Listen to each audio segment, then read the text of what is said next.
Hello, and welcome back to yet another inspirational podcast episode brought to you by yours truly, Carina from Healergy. I'm your truth speaker, truth seeker, truth keeper, and I am so glad that you're here with me today. Hey, it's Carina, and welcome back to Soul Medicine. Here's the lie we've all been sold: that self-care is skin deep.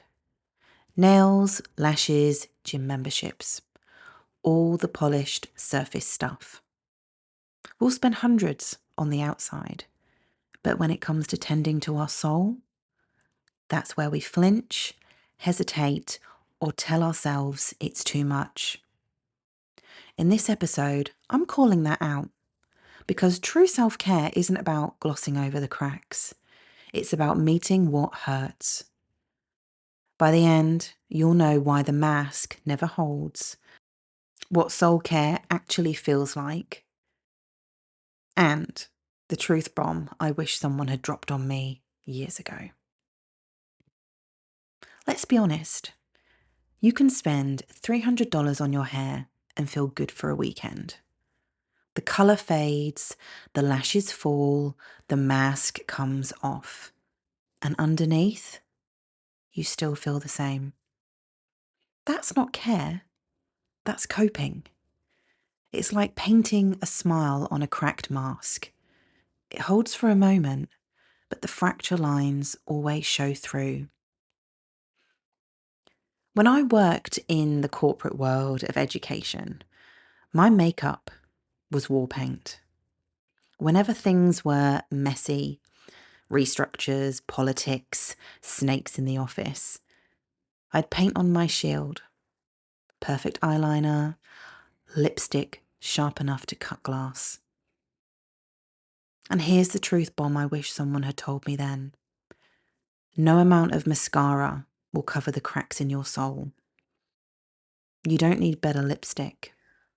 You need to be witnessed, and you need to heal.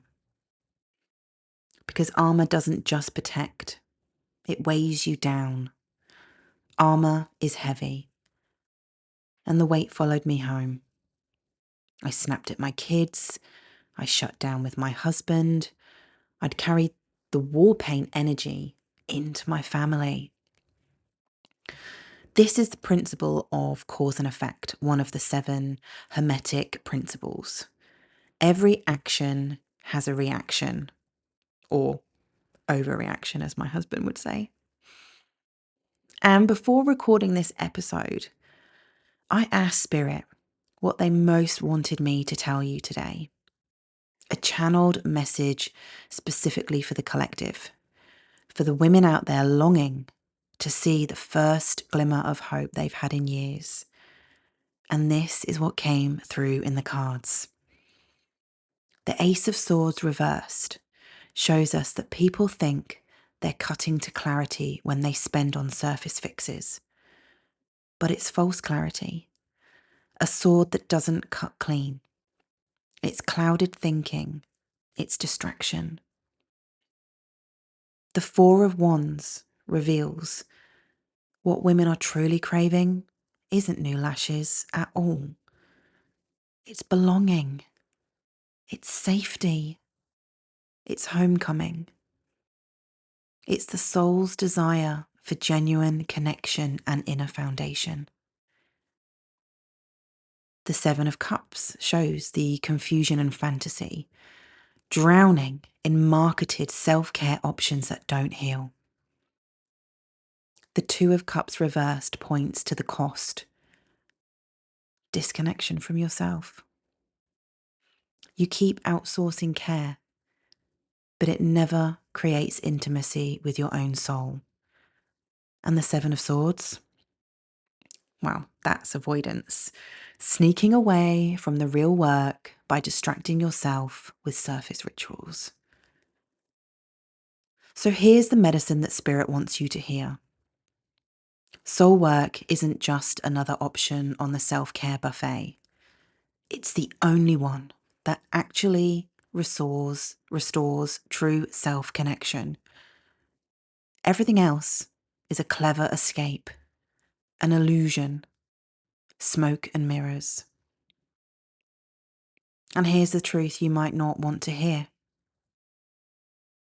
The only person who can change your life is you. No one else can do it for you. But you don't have to do it alone. You can do it with help, with support, with soul work that actually meets you where it hurts. And I want to say this gently because I've lived it too.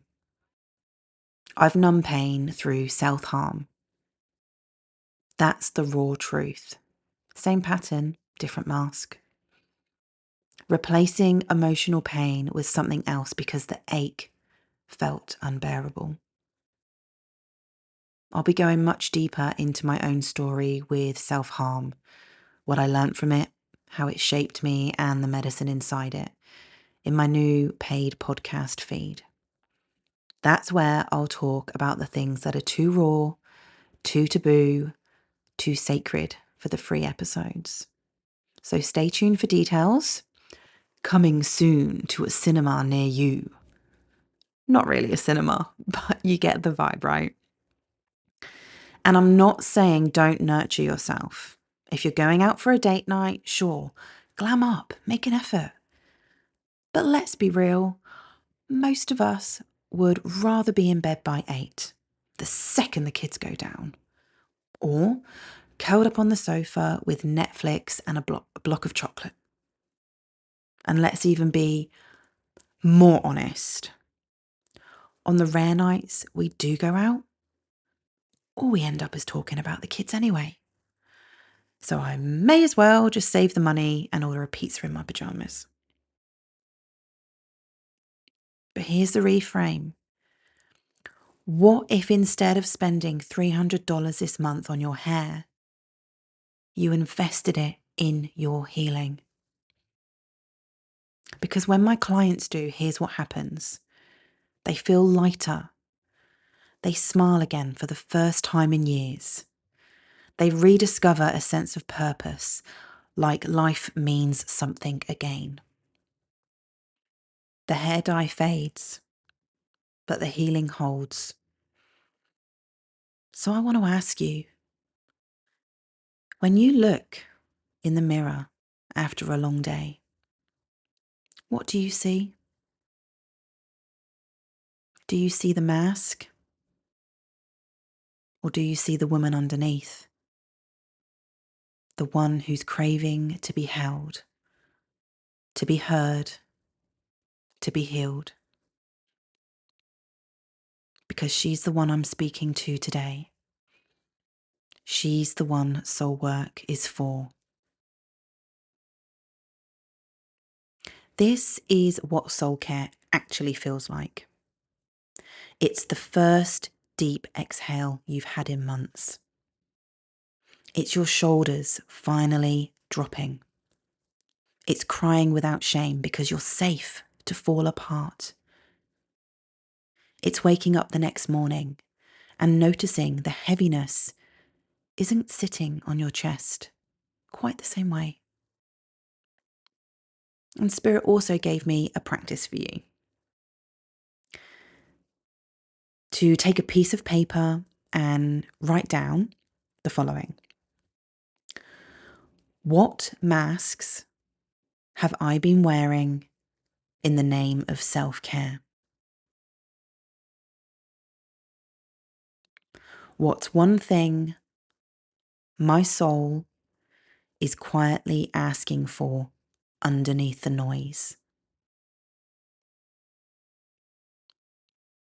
That's your soul care inventory. It's a gentle ferry from avoidance to awareness to your first step into soul care.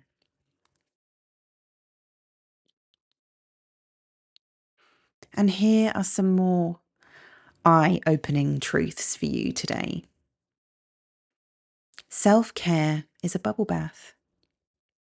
Soul work is sobbing in the bath and finally naming the ache you've been hiding. Self-care is painting your nails. Soul work is peeling off the masks you've worn for so long you forgot who you were underneath. Self-care is a night off. Soul work is a lifetime reclaimed. And here's the mantra to hold close. Just because it was doesn't mean it will be. That's the doorway this work opens. And when you're ready to walk through it, I'll be here. Not with another mask, but with medicine. You can book a Reiki, tarot, or soul insight session through my website. The details are in the show notes. Or if you're ready for deeper transformation, apply for my 3-month Soul Deep Transformation coaching container. And if this episode spoke to you, please share it with someone who's tired of surface fixes. Because when we start treating soul work as normal self-care, we don't just heal ourselves, we shift what's possible for everyone around us. So, my friends, here's the last thing I'll leave with you today. Self-care will soothe, but only soul work will set you free. Please don't forget to follow the podcast so you can help it continue to reach the women who need this medicine the most. And if it spoke to you, share it with someone who's tired of surface fixes. Because the more we normalise soul care, the more we shift what's possible for everyone around us. Until next time, stay true, stay tender, and remember, just because it was doesn't mean it will be. With love, Carina.